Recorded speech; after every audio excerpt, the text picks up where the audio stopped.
White হাউসের মসনদে দ্বিতীয় মেয়াদে বসার আগে থেকেই মার্কিন প্রেসিডেন্ট ডোনাল্ড ট্রাম্পের সঙ্গে রুশ প্রেসিডেন্ট ভ্লাদিমির পুতিনের বন্ধুত্ব নিয়ে নানা জল্পনা কল্পনা চলছে। এবার সেই পালে যেন আরও হাওয়া লাগলো। ডোনাল্ড ট্রাম্পের শীর্ষ দূত স্টিভ উইটকফ জানিয়েছেন, নির্বাচনী প্রচারণায় হত্যা চেষ্টার ঘটনার পর পুতিন গির্জায় গিয়ে ট্রাম্পের সুস্থতার জন্য প্রার্থনা করেছিলেন। টাকার কালসনের একটি পডকাস্টে এ তথ্য দেন উইটকফ, যেখানে তিনি জানান পুতিন তার স্থানীয় গির্জায় গিয়ে প্রার্থনা করেছিলেন।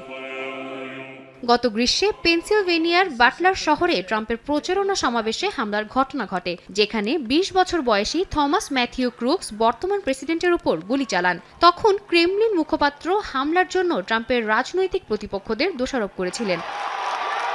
এছাড়াও পুতিন ট্রাম্পের প্রতি সৌজন্যতা দেখিয়ে এক রুশ শিল্পীকে দিয়ে তার একটি প্রতিকৃতি আঁকিয়েছেন এবং সেটি ট্রাম্পকে উপহার হিসেবে পাঠিয়েছেন। দুই নেতার এই ঘনিষ্ঠ সম্পর্ক দীর্ঘদিন ধরে আলোচনার বিষয় হয়ে আছে, বিশেষত ইউক্রেন যুদ্ধের প্রেক্ষাপটে। সম্প্রতি তারা ২ ঘন্টার ফোনালাপে রাশিয়ার পূর্ণমাত্রার আগ্রাসন বন্ধের উপায় নিয়ে আলোচনা করেছেন। ট্রাম্প এটিকে খুব ভালো এবং ফলপ্রসূ হিসেবে আখ্যা দিয়েছেন।